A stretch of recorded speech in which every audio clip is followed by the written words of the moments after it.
This week has been different for our players and something that I think we needed to do, and that's transitioning into preparation for the Oklahoma game.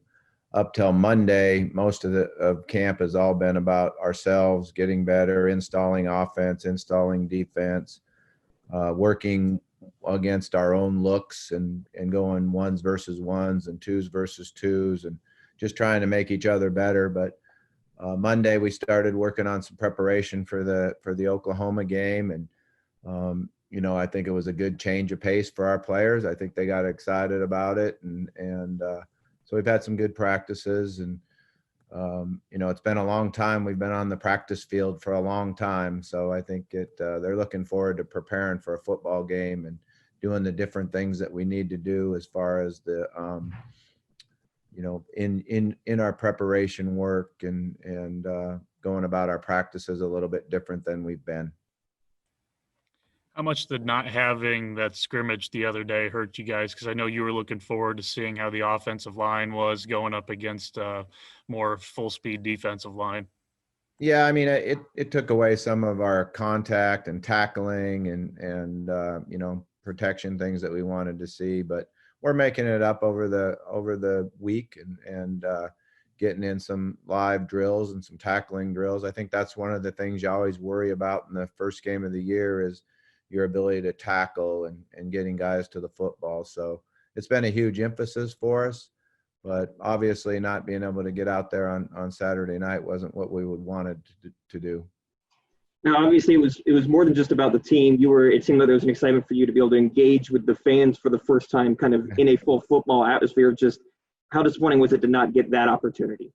Yeah, exactly. I think that's what our coaches and players were looking forward to a lot, was to see some guys come out and watch us and get people in the stands and have some fun with it. So yeah, we lost out on that, but I think that we're all grateful just for the ability that we're practicing and preparing for a game and, going to school and getting a little bit back to normal. It's not like it was before, but we do have a routine, and our players have worked hard in the classroom and in study hall and getting ready to come out to practice. How has that been these first few weeks with students back on campus and all the COVID stuff going on? Yeah, I mean, it's obviously a distraction. I think there's a lot of distractions out there, and that's one of the things I told our players just the other day was how proud I am of them that they've been able to come out and focus and concentrate on their position and playing their position and getting better at that, because I really believe that our guys are improving at the positions that they play and the techniques and fundamentals within it. And then also, grasping the total scheme of offense, defense, and special teams. But with everything going on and all the distractions, I think it's kind of a release for our players too and our coaches. And, the funnest time of the day is to be out on the practice field practicing. I've asked you, I feel like the last couple of times I've gotten a chance, so I figure I should as well here. Has the team picked captains yet officially? Oh, no, we're going to do that here. I think we're going to do it on Saturday. We'll give you an update. Starting quarterback named? No, not officially, but I think, I think our players would probably know who it's going to be. But I've never been big on saying, this is who our starter. We have to announce it. A lot of other people like it, but I think that's one of the things I've always really tried to make our players understand, that the way you come in and be a starter is you prove to your teammates that you're the starter.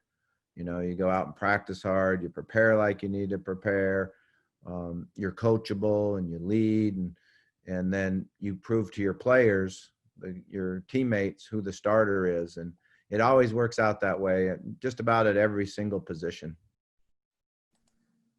Coach, my name's Eric Bailey. I cover Oklahoma football for the Tulsa World, and just had a couple quick questions for you. All right, Eric. Wanted to know just what are your thoughts on Lincoln Riley and just what he's been able to develop during his past 5 years at Oklahoma? Yeah, I mean, he's done an amazing job at Oklahoma, but even prior to that, I was recognizing Lincoln as the offensive coordinator when he was at East Carolina, and then when he came to Oklahoma, and his ability to lead an elite program, get the most out of his players, and I'm I'm very one of his fans as far as watching what he does offensively and the different schemes and different things that, you know, he does each year. So he's innovated a lot of new stuff into offense, and but he's done an amazing job there. I was going to ask you also, do you have any close ties with anyone on the Oklahoma staff? No, probably don't. Not that I can think of. Okay. And, you know, when you were coaching at Louisville, you always had an opportunity to play against an FCS opponent.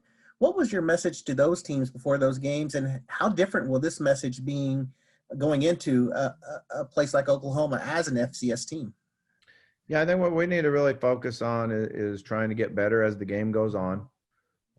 We need to understand how fast it's going to be and be able to, you know, adjust to that and play hard. And I think each one of our players needs to really try to do a great job of being proud of the video that we watch after the game, to see themselves utilizing the techniques and things that we're teaching, to see themselves play with great effort and hard and fight through for four quarters. That's what we have to be able to do and get better, you know, be a better football team in the second quarter than we were in the first quarter, be a better football team in the second half than we were in the first half, and, you know, gain something out of it as far as our learning how to play and how to fight and compete. My last question is, this game has really been a moving target, you know, September 5th to August 28th, now September 12th. And there was a time when we didn't know if this game was going to be played. What was it like for your players to realize, yes, this game's going to be played, and you had a specific date and you could press forward? Yeah, I think, you know, the different changes, you know, causes some anxiety. There's no question about that. At first, we were excited to hear that they moved it up and we were going to start early. Then all of a sudden, it was pretty much in limbo, and our players were, you know, feeling and talking a little bit about, well, why are we practicing if we don't know if we're going to play? And they did a good job. They trusted that you know, we felt like it'd all work out and we'd get the game in, and they continued to work hard and practice hard and, you know, go about their business the right way. So finally getting a date set, I think, was huge when they changed it and you know, said that it was set. But we also know how much turmoil there was throughout the country, and, you know, whether we were going to have a football season, what conferences weren't. And, you know, when the Big Ten came out and said they weren't playing, we all had a lot of anxiety and doubt and, you know, didn't know what was going to happen. But I think the leadership that University of Oklahoma showed, and their athletic director, and them saying that they wanted to play football and they were working on schedules, and they did a good job of, you know, not announcing until they had to, until it was, you know, fit and set. So we appreciate their leadership and everything they did. Thanks, Coach. Does 6 p.m. allow you to skip a hotel night, or it just kind of what's 6 p.m. start time? I mean, you always would travel down on Friday, stay Friday night, and then come back after the game. It probably gets us a few extra hours of sleep in on Saturday night that you'd normally be sleeping on the bus. Following that, Coach, how is the travel going to be going down that way? Are you going down on a bus, and you're just concerned about COVID and all this stuff? Because I know they're going to be doing a lot of testing, probably more than normal for this game with Oklahoma. Yeah, there's a lot of testing going to happen, you know, 3 times during the week. I think right now it's scheduled for Monday, Wednesday, Friday. We'll test Friday morning, and then I think it's going to be one of those fast turnaround tests and get an idea who can get on the bus and drive down. And obviously on the bus, we're going to have to all be masked up and make sure we're doing the right things. And we'll have, I think we're having 3 buses, and then we'll stay one night in the hotel. And the good thing is, you know, last week, Central Arkansas and Austin Peay did it. And, you know, we're always trying to learn from everybody else. So our communication with our football ops and their football ops and, you know, all the different things that they did, we're just in the process of gathering information and learning from everybody. Is it the nose test? We've been doing the nose test. And How do you like that? It's not fun at all. You know, it's not fun to have someone put something up your nose and go all the way to your brain. It's hard. So Oklahoma announced Spencer Rattler starting quarterback yesterday. Did you have anything to do with his recruit? Did you recruit him at all back at Louisville, or? No, I think we had an early commit, so we kind of shut down pretty early, but I am aware of, how good a player he is, his ability to throw the football, in the pocket and still have the athletic ability to run. Certainly will be a challenge. Well, just talk about if Jaden, your quarterback, recruiting him, how long have you known him, and just how has he progressed for the last couple of weeks of practice here for you? Yeah, I feel like I've known Jaden forever. I think we started recruiting him when he was 16 years old and did it over a number of years. I really like the young man. Besides being a football player, he's a tremendous young man and a great leader. And, his mom has done a really nice job of raising him. Comes out of a tough area in Memphis that it's great to see him be able to have a focus and do things right and the goals that he set in front of him and go to attain those goals. I was excited when there was contact made about him wanting to transfer, and he went into the portal and then was able to talk to him because we know, we've known him so well.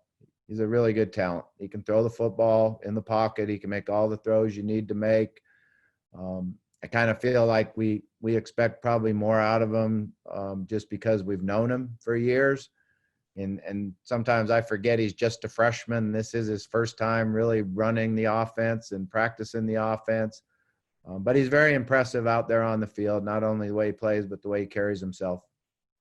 What about leadership-wise with the team? Has he kind of stepped up as a team leader, being so young and new on this Bears team?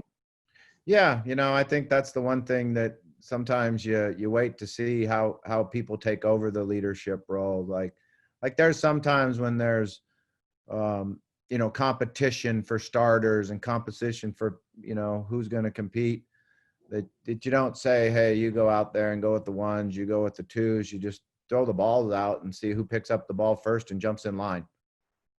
And really, since the day he got here, that's kind of how he's been. He's the guy that went out there, grabbed the ball, and jumped in the front of the line. And, he's a great leader, first because he works hard and does a great job in the huddle and demanding respect from the other players and plays his position well. So, right now that it's not a lot about verbal leadership. It's more about, doing my job well and showing the players how I prepare. And then lifting and making all the guys around you better. That's what great leaders do. They make the guys around you better players. Saw Jeremiah Wilson back when we could go back at the first scrimmage, how he was going through some light drills and stuff. Just kind of what's his status right now? Yeah, he's still up in the air, about his availability for this game, but it's been great that he's been cleared and he's been able to get more involved and do different things. Not sure if he'll be ready for the first game, though. The players talked really highly of how you managed the last week's. You helped organize the protest and the march around campus. You were in contact with administration, getting that set up. Just what impressed you about the players and the way that they spoke and are passionate about that, and why did you feel the need to help them organize something like that? Yeah, I mean, I didn't feel like I really helped them organize it. They came into my office and they were nervous. I don't know why they would be nervous, but they walked in my office and were nervous. And I said, sit down, let's talk. Tell me what you're thinking.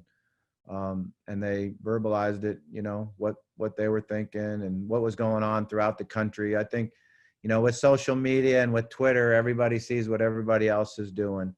But our players have always been, involved and want to see social justice and believe in it.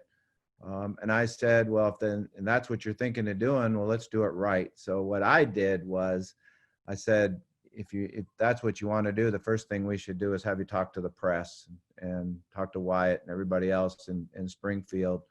So I called Rick and Rick got that set up. And then immediately when I got off the phone after the interview was set up, I felt like I needed to call Kyle Motes, our athletic director, and inform him what the players were thinking. And Kyle was, 100% behind what they wanted to do. And then all of a sudden, our president, Cliff Smart, was when Kyle, I'm sure Kyle got off the phone with me, he called his boss. That's kind of what you do when you're in a situation. You get done, you call your boss and say, hey, here's what's going on.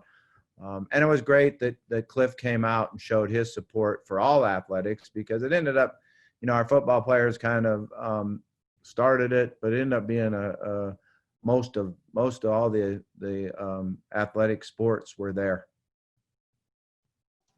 Coach, it seems like more during this time about all this that players have learned a bit more the power of their voices and how to wield them. As someone who's had their career in the college round, especially in football, just what are your thoughts about that? Just what is it like to see a lot of these collegiate players kind of wielding their voices a bit more? Well, yeah, like I said, I think that they understand that the platform is there now, with the social media and the how much they can understand what's going on throughout the country. And I think that they believe in they go out and work hard and they see things happen that aren't right. And they want to be able to have the platform to speak about it and show their support for let's work hard to get things right in the country. Was that Zach and Titus that approached you? It was Zach and Titus, and there was probably about 4 or 5 other guys in the room. But they're the ones that felt like they could speak to the press and do a good job with y'all. So hopefully they did a good job. I got nothing but compliments by, how they did. And I know that they both spent some time in preparation with it and really wanting to put out the message that the rest of the players had. You guys plan on having anything going forward? I don't know if you have like something for jerseys, just kind of what do you have planned kind of going forward? Yeah, I think the only other thing we talked about was, and we've, kind of been in and out about it a little bit, but of maybe doing something to set up to get everybody registered to vote. And that was the latest that came up with the Leadership Council. Coach, I'm curious, with not having the game on the 29th like it was originally, were you able to get out to a high school football game maybe this last week? I know you're trying to get ingrained in the area a bit more. I'm curious if you were able to manage that at all. Yeah, we were talking about that right away, and we're still in a dead period, so we can't go out and see high school games. And yeah, we're missing out on it. I thought that would be a great time, to allow the coaches to go out and see kids play in person, and particularly when it's the recruiting cycle is a little bit different with all this going on. So that would have been a great deal. But as of right now, it's a dead period till the end of September, and then we see what they do coming up. Coach, in terms of recruiting, being in Springfield, will Tulsa be a recruiting target for your program in northeastern Oklahoma? Yeah, definitely. I'm very familiar with those areas, being at Arkansas, and we did a really good job recruiting in there. I really like the high school football, and the coaches do a tremendous job of coaching and preparing kids. And the guys that come out of the state of Oklahoma, the high school players that come out of the state of Oklahoma are very dedicated, understand the game. They're raised with football in their blood. So we're definitely going to work as hard as we can to get some players from that area.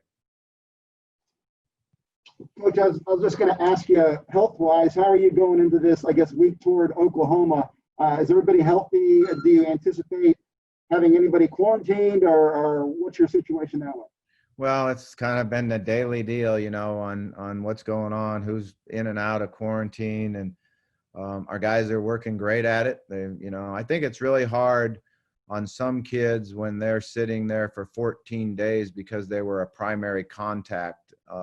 And like I said, sometimes it's to maybe one of our players, sometimes it's a family member, sometimes it was a girlfriend's friend, just anybody that had to be a quarantine because they were a primary contact. It's really difficult on them.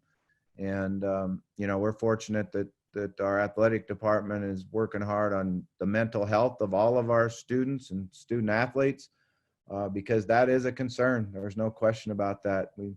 We just had a young man the other day that came out of quarantine. He said it's the worst thing he's ever had to do. He didn't know what to do with himself for 14 straight days. And it is very difficult. So, but getting back to your first part of the question, health-wise, I think we're in good shape. Knock on wood, we haven't had any major injuries. or, things that have taken guys out. But we have to come through these tests that are coming up here. We had one yesterday with our team, and then we'll have 3 more next week. So coaches all got tested, and the support staff this morning. So it's a continual process, and a lot of anxiety goes along with it. I'm curious now. I know you've been saying that y'all have been taking it very seriously the whole time. Now you're within 2 weeks to the game. Is there a shift in like the pressure on that at all? Now that if a player is a primary contact or something, and he was out 2 weeks, he'd have to miss that Oklahoma game. Yeah. And we've talked about that. I think they get tired of me talking about it and doing the right thing and social distancing and wearing their masks. And, you have to sacrifice. You can't go out and do things that other students can do. So it's a daily deal. I think my coaches get tired of me telling them, hey, make sure y'all hit up in the meeting room today about doing things right, taking care of themselves. And it never stops. It's a new era.